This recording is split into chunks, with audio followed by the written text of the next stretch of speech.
ардақтаған құрметті көрермен, Нартай Аралбайұлы каналында сұхбат, онлайн сұхбат. Бүгін біз мынау енді еліміздегі жаңағы баға туралы, әлеуметтік жағдай туралы айттық. Бүгінге дейін оны Мақсат Халықпен болған сұхбаттан, Рашид Жақсылықпен болған сұхбаттардан көре аласыздар. Енді бүгін әлемдегі саясатқа бір ауыз шолу жасайық дедік. Аптаның аяғында түгендейік, әлем не болып жатыр, ел не болып жатыр, Америка Трампты не үшін соттайын деп жатыр дегендей дүниелер талқыланып жатыр ғой. Енді барлығын бір айтайық дедік. Осы әлемдік саясатқа, әлемде болып жатқан саяси дүниелерге шолу жасау үшін, өзіндік пікірін білдіру үшін өздеріңіз ерекше сыйлайтын спикер, саясаттанушы Асхат Қасенғалиді шақырдық. Қош келдіңіз, Асхат. Ассалаумағалейкум. Ассалаумағалейкум. Асхат, енді бірқатар мәселелерді талқылайық, айтайық деп отырмыз. Ең бастысы енді қазір ең біріншіден бастайықшы, соңғысынан бастап жүрейік. Қазір қатты талқыланып жатқан дүние бұл мынау Эммануэль Макронның Франция президентінің Қытайға келуі, Си Цзиньпинмен кездесуі. Бұл енді мынау Қытайдың Ресейге жасайым деген қолдауын тоқтату үшін арнайы келді деп айтып жатыр батыс ақпараттар. Ол соған көндіру керек, сөйлесу керек деп жатыр. Енді мына Ресей ақпараты, Ресей пропагандасы өзіңіз білесіз, ол ештеңе шықпапты, Макрон ештеңе істей алмады, Си Цзиньпин оны тыңдаған жоқ дегенде ақпараттар алып жатыр. Былай қарағанда ақпараттық соғыстың ортасында отырмыз. Мына жақта бір ақпарат, мына жақта бір ақпарат. Енді сіздер жаңағы осы салаға бір табан жақын жүрсіздер, сондықтан айтсаңыз, арасында келу миссиясы Макронның қандай болды, Си Цзиньпинмен сөйлесу сөзі қалай өтті, дикциялары қалай болды, между строк дейміз ғой, жолдардың арасында не оқи алдық және дегеніне жетті ме? Енді Ресей мен Украина арасындағы болып жатқан соғыстың салдары немесе осыдан кейін, осы кездесулерден кейінгі барысы қалай өзгеруі мүмкін?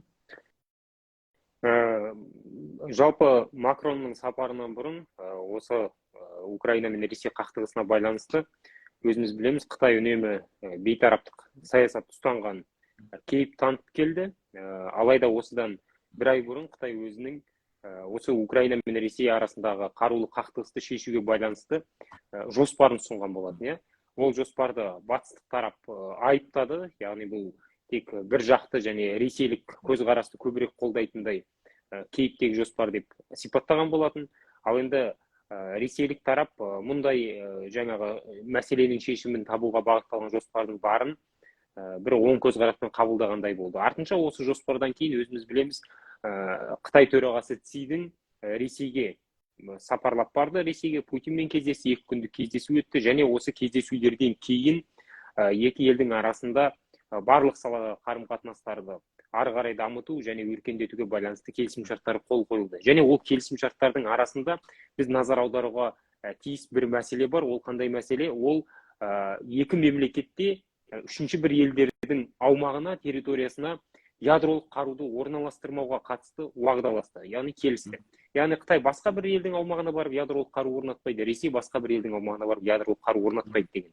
Осының өзі екі елдің арасында расымен де жақсы қарым-қатынас бар және барлық бірде-бір талқыланбаған мәселе қалмағандай бір көрініс тапқан еді. Алайда біз көргеніміздей бұл кездесулерден кейін Ресейдің жасаған әрекеттері бір түсініксіз әрекеттерге адамдарға барды. Яғни Белоруссияға орнатамыз деп жатыр. Ресей басшысы жаңағы Беларусь жеріне тактикалық ядролық қаруды орналастыруға байланысты өзінің ұсынысын айтты. Ұсыныс болған енді шешім ғой, нақты шешімін айтты.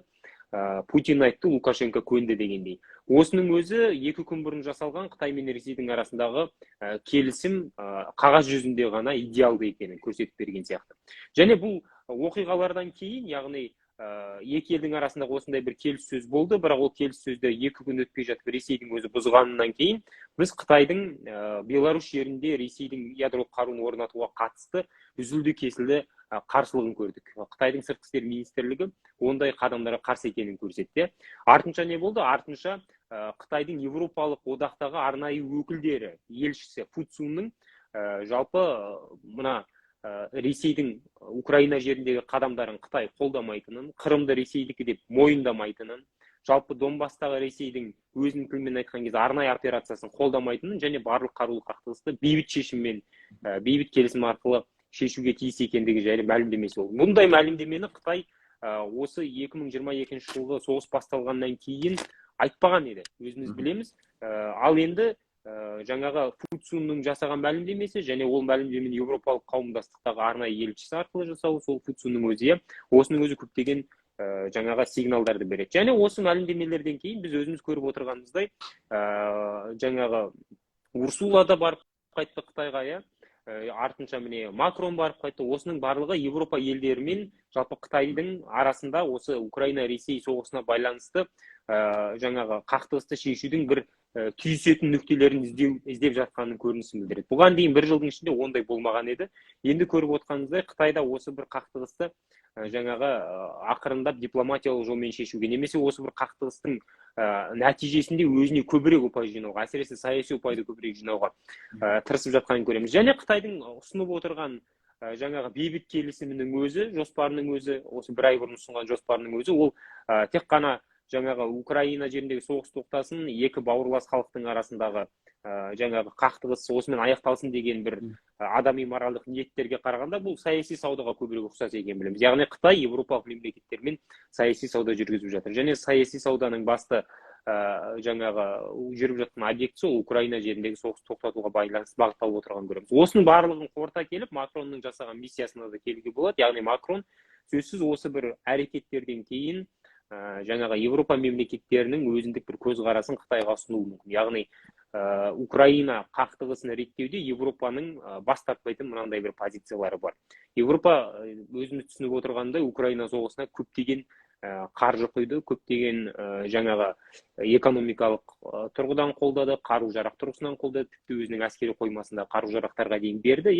Яғни бәске тігілген мәселе өте көп. Бұл жерде ол Европа басшыларының жаңа қару-жарақ беру, қаржы беру мәселесіне назар аударатын болса, Европа басшылары біріншіден өздерінің тақта қалу мәселесіне қойып отыр. Себебі алдыда көптеген Европа мемлекеттерінің сайлаулар болады, және Украина жеріндегі қолдау ақталмайтын болса, ендеше сөзсіз ол сайлауда Европа мемлекеттерінің басшылары, қазіргі басшылары кезекті сайлауда жеңіске жетпеуі әбден мүмкін. Ол да тұрып мәселе бәсекеде. Екіншіден, осыншалықты көбірек қаржы құйғандықтан әлемдік жаңағы саясат та өзгеріп жатыр, және осы әлемдік саясат өзгерген кезде Европа мемлекеттері ол бір өзгерісте үлкен бір лакомый кусочек дейді ғой, былайша айтқан кезде үлкен бір өзіне көбірек пайда әкелетін саяси экономикалық тұрғыдан игіліктерге ие болғысы келеді. Ол сөзсіз Украинаның ұрыс даласында жеңіске жетуі біріншіден, екіншіден ол Украина осы жеңіс деп нені атайды, яғни қандай келісімге келген кезде оны жеңіс деп көре алады. Осы мәселені қазір Қытаймен де талқылап жатыр. Сондықтан сөзсіз Макронның жаңағы айтқан мәселесі ол тек қана Францияның көзқарасы емес, ол сонымен қатар тұтас бір Европа мемлекеттерінің өзіндік көзқараста болуы мүмкін. Енді білеміз, мынау Ресей мен Украина арасындағы соғысты жаңағы бейбіт шешуге тырысқан жаңағы бір қалай айтсам болады, белсенді мемлекеттер болды. Бірінші Белоруссия болды, одан кейін Түркия болды.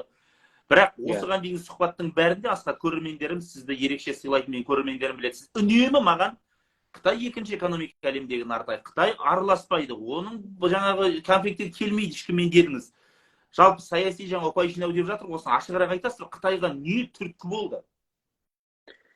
Біз қазір көріп отырмыз, Қытайдың қазіргі жасаған іс-қадамдары, Қытай өзін әлемдегі осындай ірі қақтығыстарды шешуде маңызды рөл ойнайтын мемлекет ретінде көрсеткісі келеді. Былайша айтқан кезде әлемді, егер қазір әлем екінші қырғауық соғыс кезеңінде өмір сүріп жатыр деп сипаттайтын болсақ, менің ойымша ол солай, себебі 2022 жыл, бәлки ол 2014 жыл бастап кеткен шығар, қырғауық соғыстың нақты көріністері бар. Ал бірінші қырғауық соғыста біз білеміз, әлем екі үлкен лагерге бөлінді, социалистік және капиталистік деп. Ал енді екінші қырғауық соғыс болатын болса, әлем жаңа бір блоктарға бөлінетін болса, сол ірі блоктардың бірінің лидері ретінде Қытай өзін көрсеткісі келеді. Және кез келген лидердің басты қасиетіне ол мәселелерді шеше алу.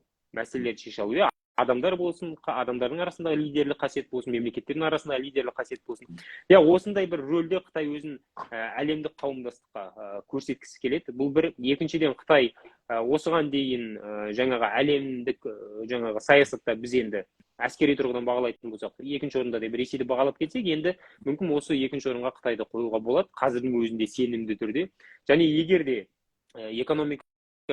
экономика мен жаңа әскердің қосындысы миксі ретінде Қытайды екінші держава қоятын болса, Қытай өзін әлемдегі қауырт мәселелерді шеше алатын гегемон мемлекеттің бір ретінде көрсеткісі келеді. Сондықтан егер Украина соғысын Қытайдың көзқарасында ескере отырып шешілетін болса, ендеше сөзсіз Қытайдың әлемдік саясаттағы саяси салмағы да арта түседі. Ал Жақсы. саяси салмақтың арта түсуі ол сөзсіз тек қана жаңағы сенімділік мәселесі емес, ол сонымен қатар инвестиция мәселесі, экономикадағы жаңағы өзара әріптестік, қарым-қатынастар деген сияқты. Сондықтан көптеген бір осындай компоненттердің барлығын Қытай жақсы біледі және өзін бір жылдық соғыстан кейін осындай бір белсенді түрде көрсетуге тырысып жатқан сияқты. Және бұл жерде Қытайдың тағы да бір белсенді болған мәселесі, ол Қытай уақыт күтті деп ойлаймын. Яғни бір жылдың ішінде Ресей өзі көздеген, өзі жаңа арнайы операция деп атаған соғыста міндеттерді орындай ала ма, өзі көздеген мақсаттарды шеше ала ма деген. Біз көріп отырғанымыздай, әлем көріп отырғандай және Қытай басшылығы көріп отырғандай, Ресей ол міндеттерді орындай алмады. Демек, мұндай кезде Ресейге сенім артқанға қарағанда мәселені шешу және соны шешу арқылы өзіне көбірек пайда алу жаңа мүмкіндік туып тұрған сәтте Қытай осындай бір белсенді әрекеттерге көшкен сияқты. Жақсы. Енді оның барлығы түсінікті. Айтып отырмыз, Қытайдың жаңағы басшысының келгенін білеміз. Осы тұрғыда Си Цзиньпиннің келуіне қатысты да үлкен жаңағы талқылаулар болды. Біріншіден, Си Цзиньпин келейін деп жатқан кезде Гаага соты Путинге қатысты шешім шығарды.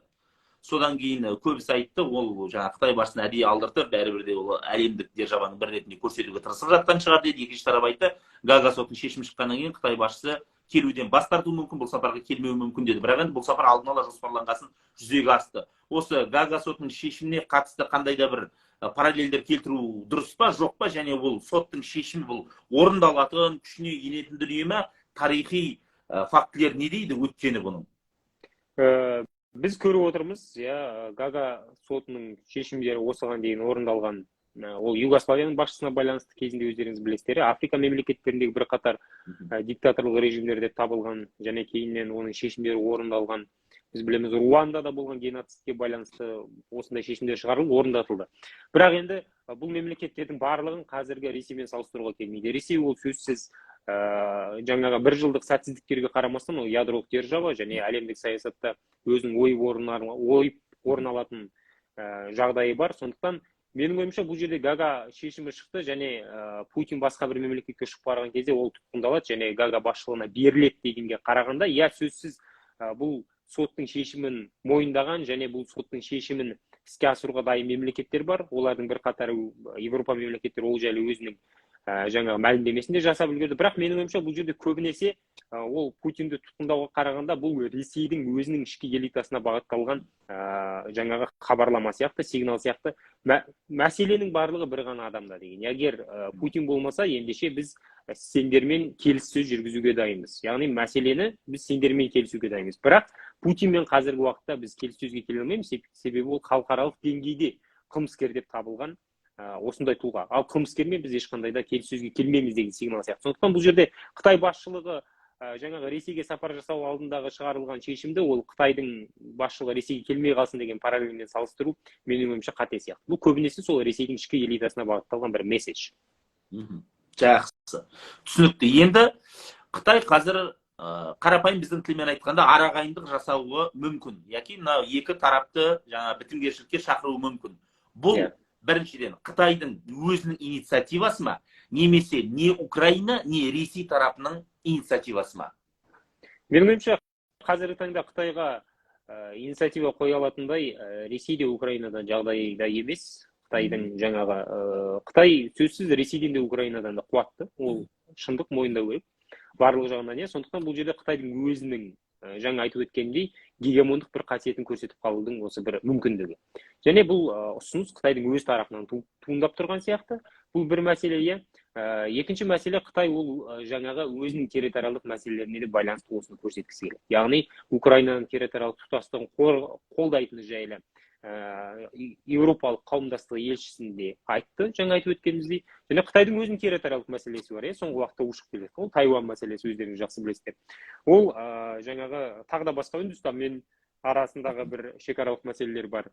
Және тағы да басқа біршама территориалдық мәселесі бар. Ол территориалдық мәселелердің барлығын Қытай өзінің тұтас аумағы санайды. Дәл сол сияқты Украинада өзінің тұтас аумағы санайтын жерді қорғауға құқылы екенін Қытай Украинаның мәселесінде көрсетіп отыр. Және сол арқылы өзінің де территориалдық аумағын толыққанды қорғауға жаңағы халықаралық құжаттар бойынша да, ішкі құжаттары бойынша да құқығы бар екенін ескерткісі келетін сияқты.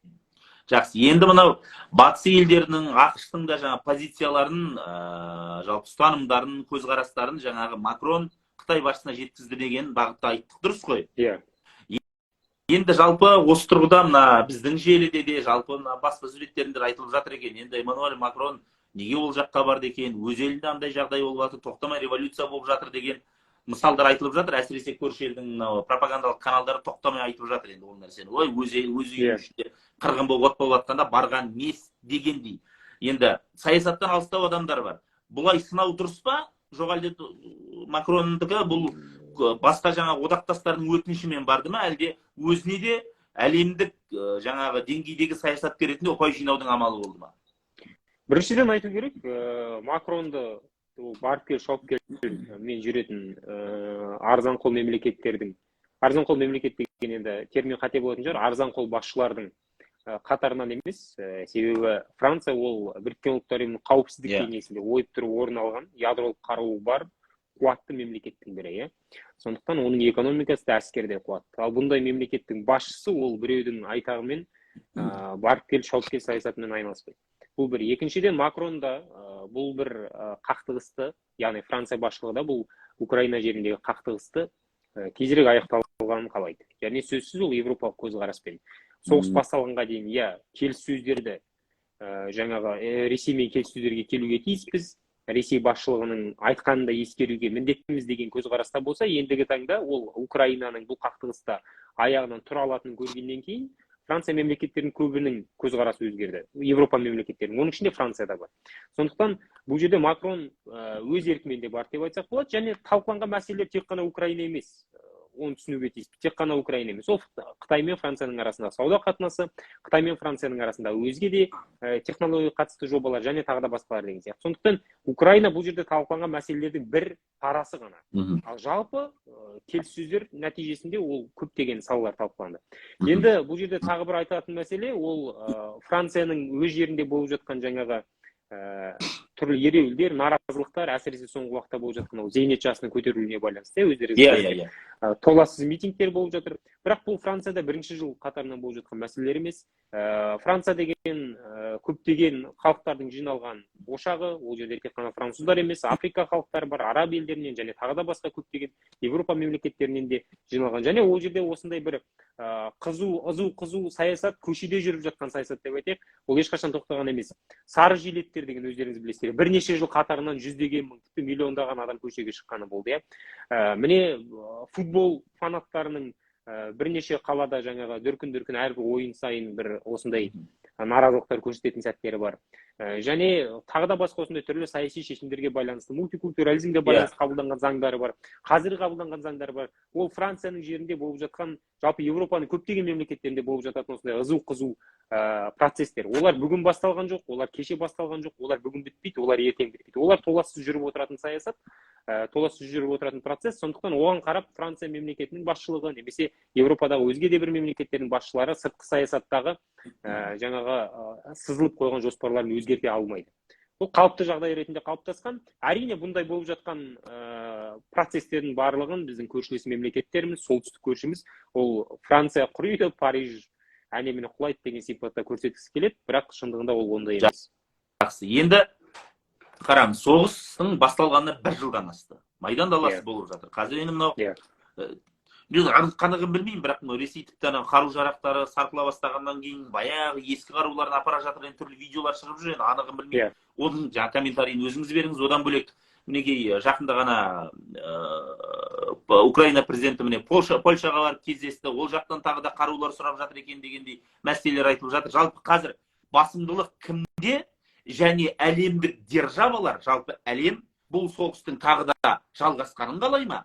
Жоқ әлде дереу тоқтатылуына мүдделі ме? Өйткені бұған дейін біреулер тоқтатылуға мүдделі деді, әлемде баға өсіп жатыр, басқа деді, біреулер жоқ, жаңағы солтүстік көршінің әлсірегенін қалайды басқа әлемдік державалар деді. Сондықтан сұрақ осылай, қазір әлем нені қалап отыр? Бір. Екіншіден, Майдан даласында кімнің бәсі басын түсіп жатыр? Енді қазіргі уақытта біздің медиа кеңістікте өздеріңіз білесіздер, 2,5 айға жуық, жалпы 3 айға жуық бұл Украина тақырыбы бір екінші пландағы тақырыпқа түсіп қалды. Себебі сайлау бар, тағысын тағылар деген сияқты ішкі саясатқа көбірек назар аударылды. Ол дұрыс та енді, себебі өзінің ішіндегі мәселелерге көбірек назар аудару керек, иә. Бірақ енді менің ойымша ол қайтадан біздің алдағы уақытта бұқаралық ақпарат кеңістігінде бұл тақырып өзекті бола бастайды, тіпті бірінші орынға шығуы мүмкін. Себебі Украина жеріндегі соғыс қайта қыза түседі. Қазір екі мемлекеттің позициясы қандай дәрежеде тұр? Біріншіден, мына сайлау басталғаннан кейін көпшілік аңғармай қалған дүние ол Ресейдің қарсы шабуылы. Ресей өзі анонс жасаған және күзден бері дайындығын жүргізген қарсы шабуылды жасады, бірақ айтарлықтай нәтижеге қол жеткізген жоқ. Қарсы шабуыл қалай жүзеге асты? Оның бастамасы қалай болды? Бастамасы күзде басталған еді, өздеріңіз білесіздер, 300 мыңға жуық азаматты мобилизациялау, кейін оларды жарақтандыру, және сол мобилизацияланған күштер арқылы Ресей өзінің жері деп санайтын Донбасты толыққанды азат етеміз деген осындай бір мақсатты қолға қойған еді, бірақ ол жүзеге аспады. Және Ресейдің ұрыс даласындағы тактикасы тасталқан болды деп айтсақ болады. Ресей екі түрлі тактиканы ұстанғысы келген еді. Өздеріңіз білесіздер, біріншісі ол аязды күндері Украинаның инфрақұрылымдарына соққы жасау арқылы Украина қоғамын келіссөзге келуге итермелеу. Бұл бір, иә. Екіншіден, газсыз қалған Европа мемлекеттері Украинаны қолдауды азайтып, Ресеймен келіссөзге көбірек шақыра бастайды деген осындай бір позиция болған.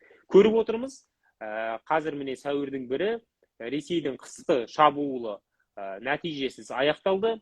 Қатып қалған Европа жоқ, тоңып қалған Украина жоқ. Яғни бұл екі тактикада толыққан жүзеге асқан. Сәуірдің 7-сі. Иә, сәуірдің 7-сі. Ресей енді қарсы шабуылы 2,5 айға жуық созылды. Мобилизацияланған күштерді де қолданды. 3 бағытта шабуыл жасады деп айтсақ болады. Ол бірінші бағыты Луганск облысы арқылы, бірақ ол бағыттан нақты алға жылжу көріністері болған жоқ. Екінші бағыты ол Бахмут-Солидар бағыты. Солидарды 15 мың, 20 мыңға жуық халқы бар, соғысқа дейін халқы бар болған кішігірім Солидарды алды, бірақ Бахмутты әлі күнге дейін ала алған жоқ. Қазіргі таңда ең қиян-кескі шайқастың барлығы осы Бахмут маңында болып жатыр. Және үшінші бағыттағы шабуыл ол Угледар маңы. Бірақ Угледар маңында біз көргенімізде Ресей әскері осы бір соғыста ең үлкен жеңіліске ұшырады, және осы бір маңда танктық және арнайы жасақ бөлімшелерінің басым көпшілігі жойылды. Және ол жайлы батыстық тарапта жалпы көптеген ақпарат құралдары бұл ақпаратты шығарды, бірақ енді біздің ішкі саясатымызға байланысты, біздің өзіміздің ішімізде болып жатқан түрлі ақпараттарға байланысты бұл ақпараттар бұқаралық ақпарат айдынында көп көріне берген жоқ. Сондықтан Ресейдің қыстық қарсы шабуылы аяқталды деп айтсақ болады. Нәтижесіз аяқталды. Бір ғана нәтиже ол Солидарды басып алу, иә. Екіншісі ол енді Бахмуттың жартысы қазір Ресейдің қолында, жартысы Украинаның қолында, және Бахмут үшін әлі күнге дейін осы міне 10 айға жуықтаған шабуылдар жалғасып жатыр. Ал енді Украина тарапының жағдайы қандай? Украина қазір қарсы шабуылға толыққанды дайындықты аяқтау үстінде, және қарсы шабуылдың болатын әне-міне Украина жариялап та үлгерді. Ресей тарапта оны жақсы біледі. Енді қарсы шабуылды неге бастамайды деген сұрақ көбінесе туындайды.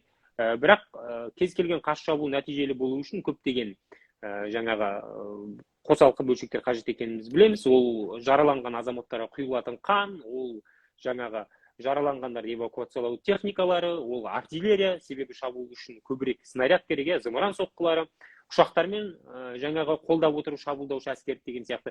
Сондықтан осының барлығын толыққанды жаңағы жасақтап болған сәтте Украина әскері сөзсіз қарсы шабуылға шығады. Менің ойымша бұл қарсы шабуыл сәуірдің аяғы және мамырдың басында басталып қалуы әбден мүмкін, және батыстық сарапшылардың да тағы да басқа көптеген тәуелсіз әскери сараптама жүргізетін орталықтардың да болжамдары осыған сәйкес келеді. Сондықтан Ресей алғашқы соққысын жасап үлгерді, және ол соққы Ресей көздегендей нәтижеге берілген жоқ. Ресей өзінің жер деп санайтын Донбастың шекарасын, әкімшілік шекарасына жете алған жоқ. Енді кезек Украинада. Енді Украина қарсы шабуылға шыға бастайды.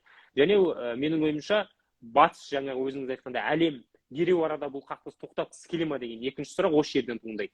Менің ойымша әлем, яғни батыстық әлем қазіргі уақытта бұл қақтығыстың тоқтағанын қаламайды, себебі Украинаға осыншалықты көбірек қаржы құйғаннан кейін ол қарсы шабуылдың нәтижесін күтетін болады. Егер нәтиже айтарлықтай жоғары деңгейде болатын болса, ендеше жаңағы келіссөз алаңында Ресейден жұлып алатын жаңағы көбірек игіліктердің саны арта түседі. Сондықтан сөзсіз батыстық тарапта қазіргі таңда Украинаның қарсы шабуылы аяқталмай тұрып, қандай да бір келіссөз жайлы әңгіме айту мәселесі жоқ деп ойлаймын.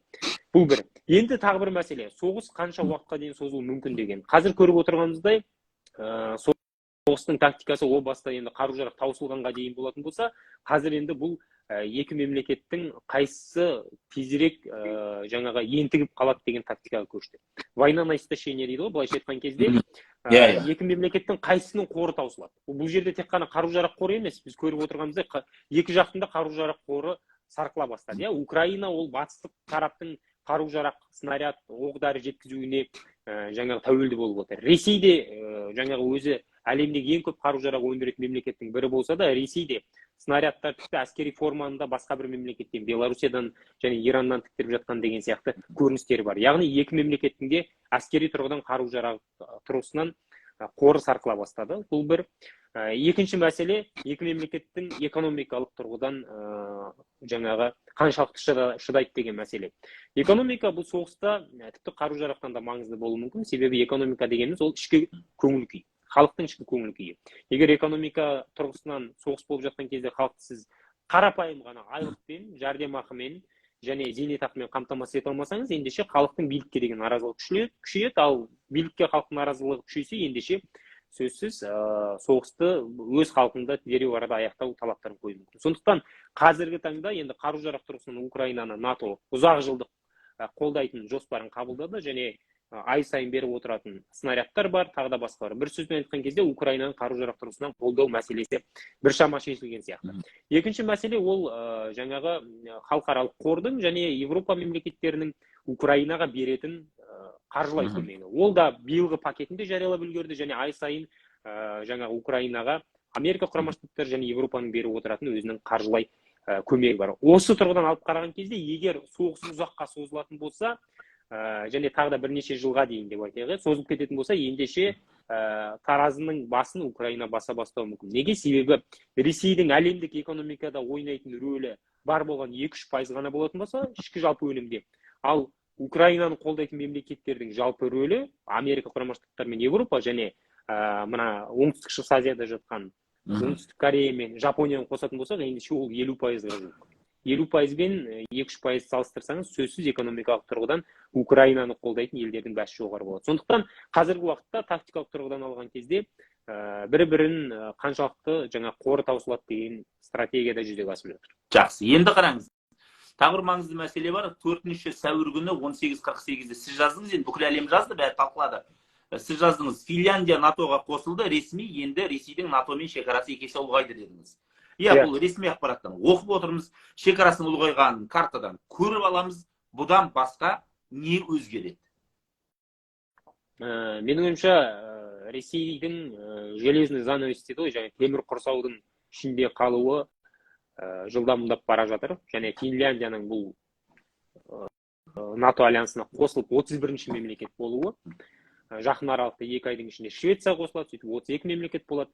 Бұл Ресейдің мына стратегиялық тұрғыдан үлкен жеңілісі деп айтсақ болады. Стратегиялық тұрғыдан үлкен жеңілісі.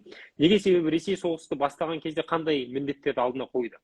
Көріп отырғанымызда Украинаны толыққанды милитаризация және демилитаризация жасаймыз деді. Украинаны әскерсіз елге айналдырамыз деді. Бірақ ол жоспар жүзеге асқан жоқ, және Украина соғыс басталғанға дейін әскери рейтингте 22-ші орында тұрса, қазір 15-ші орында тұр. Яғни керісінше, кері эффект.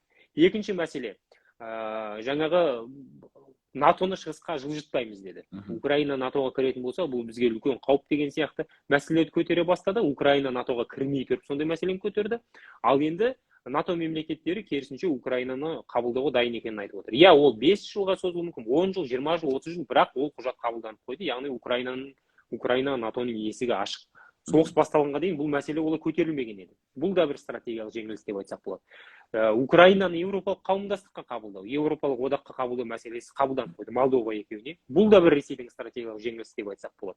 Енді тағы бір мәселе, соғысқа дейін қандай да бір әскери альянста болу мәселесі мүлде көтермеген Швеция мен Финляндия соғыс басталғаннан кейін өзінің қауіпсіздігін ойлап, НАТО-ға кіретін мәселені көтеріп, міне Финляндия НАТО-ның мүшесі болып үлгерді 1 жылдың ішінде. Бұл да Ресейдің үлкен стратегиялық жеңіліс деп ойлаймын. Сондықтан Ресей, былайша айтқан кезде қазақ мақалымен айтсақ, жаңа мүйіз сұрайым деп құлағынан айырылыпты деген бір осындай мақалдың сипатында қалған сияқты. Және бұл стратегиялық жеңілістердің барлығы Ресейдің ішкі саясатында үлкен бір өзгерістерді әкеле бастайды. Неге? Себебі Ресейдің ішкі саясатында қазір 30-шы жылдардағы сияқты жауды іздеу мәселесі көтеріле бастайды. Жаппай репрессия, тоталитарлық саясаттың көріністері көріне бастайды. Сондықтан Ресейдің ішкі саясаты өзгереді, ал Ресей сыртқы саясатта оқшаулануды, Ресейді оқшаулау барынша жалғаса береді. Жақсы. Енді нақты жаңа цитатаға келейік. Осы оқиғаларға байланысты. ОДКБ яки ОДКБ-ның бас хатшысы Иманғали Тасмағамбетовтің мына сөзі біраз адамды тіксінтіп тастады. Ол мына Киевке ақш пен батыс тарапынан толассыз қару-жарақ жеткізіліп жатқандықтан мәмілеге келу қиынға соғуда деген сөз айтылды. Бұған қатысты сіз талдау жаздыңыз, бәрі тіксініп қалды, бұл қалай болды дегендей. Бұдан кейін, санаулы күннен кейін Иманғали Тасмағамбетов Қазақстан Республикасының президенті Қасым-Жомарт Кемелұлы Тоқаевпен кездесті. Осы астанада кездесу болды. Ол енді ресми жаңағы сөйлемдер мен ақпарат таратылды. Енді осыны алдыңғы сөйлемнің негізімен кейін кездесудің барысын бізге саяси тұрғыда талдап берсеңіз. Иманғали Тасмағамбетов өздеріңіз білесіздер, бірінші қаңтардан бастап, қателеспесем, осы оқушының қазақша айтқанда енді ОДКБ деп көпшілік біледі, ОДКБ-ның бас хатшысы қызметін атқарады. Және бірінші қаңтардан кейін Иманғали Тасмағамбетов осы бас хатшылық қызметте отырған сәтте бір шама даулы мәлімдемелер жасап үлгерді. Біріншісі ол жаңа өзіңіз айтқандай Украина жеріндегі соғыстың мәмілеге келуге кедергі болып отырған, ол батыстың беріп жатқан қару-жарақ деген осындай бір мәлімдемесі болса, екіншісі ол ОДКБ мемлекеттері бірлесе отырып қару-жарақ шығаруға осындай бір ниеттес болса дұрыс болады екен деген осындай бір мәлімдемелер жасады. Былайша алып қараған кезде бас хатшының жаңағы енді бұл жерде Иманғали Тасмағамбетов мырзаның сөздерін ол Қазақстанның сөзі емес, ол жалпы ОДКБ-ның бас хатшысының сөзі ретінде қабылдау керек. Бұл бір. Екіншіден, бірақ бұл сөздердің біздің мемлекетке тигізетін өзіндік зияндары бар.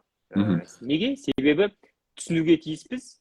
Бұл ОДКБ мемлекеттері осы Украина соғысында барынша бейтараптық сақтауға тырысып келе жатыр. Ол Қазақстан болсын, ол Армения болсын, ол Қырғызстан болсын, ол Тәжікстан болсын. Тек қана Белоруссия ресейлік көзқарас жақтап келе жатыр, өздеріңіз білесіздер, өйткені жанама түрден осы соғысқа тікелей қатысушының бірі, және Ресей. Ал қалған 4 мемлекет жаңағы олар барынша бейтараптық сақтап келе жатыр.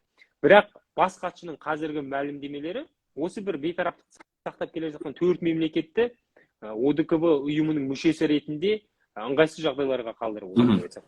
Біріншіден, ол Қазақстанға қандай өзіндік кері әсерлерін тигізуі мүмкін. Өздеріңіз білесіздер, Қазақстан Ресей-Украина соғысында жаңағы тікелей бір мүшесі ретінде, не Украинаны қолдайтын, не Ресейді қолдайтын бір мүшесі ретінде қатысуды қаламайды мүлде.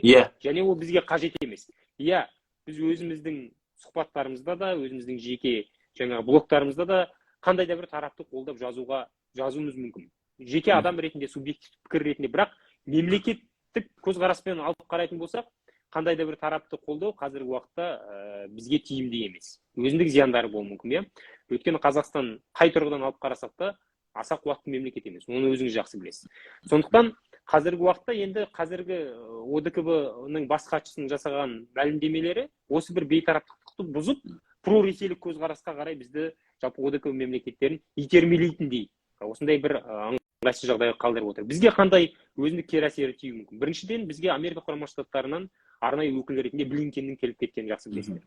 Блинкен келді, Орталық Азия мемлекеттерінің жаңағы 5+1 форматында келіссөз жүргізді, және осы Орталық Азия мемлекеттерінің Ресей мен Украина соғысында ұстанып отырған саясатын батыс түсінетінін айтты. Бұл маңызды, батыс түсінетінін, және қарсы санкцияларды Ресейге сала алмайтынын да жақсы түсінетінін айтты. Яғни біз өзіміз айттық, біз Ресейге салынатын санкцияларды қосыла алмаймыз. Оны батыс түсінетінін айтты. Бұл түсіну өте маңызды.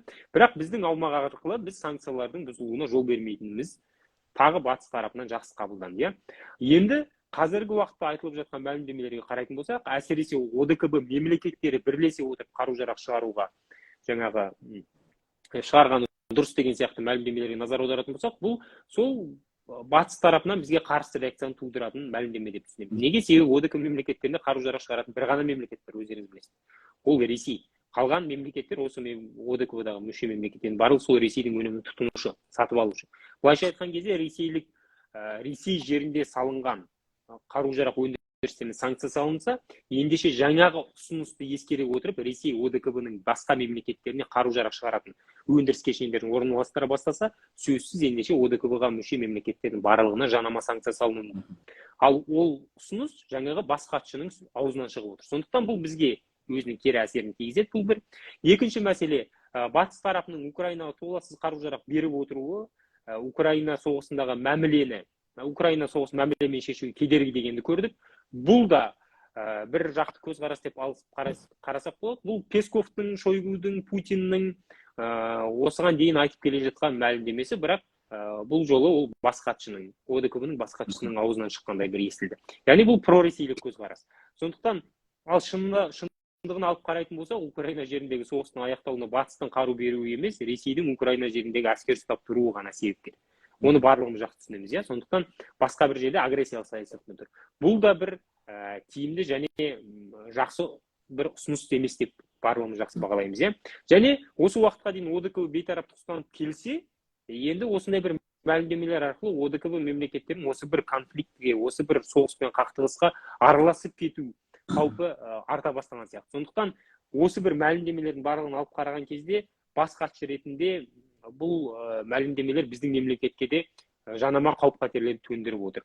Әрине, Иманғали Тасмағамбетов бұл ұзақ жылдар бойы саясатта жүрген жақсы білесіздер, білікті маман, оны ешкім біліктілігін жоққа шығара алмас, дегенмен осы бір мәлімдемелерді түсіну қиынға соғуда. Бұл уақыт созу ма, яғни ресейлік көзқарасты қолдайтындай бір кейіп таныту арқылы уақыт созу ма, әлде жаңа Ресейдің өзіндік бір қысым көрсету механизмдері арқылы жасалған мәлімдемелер ма деген мәселе.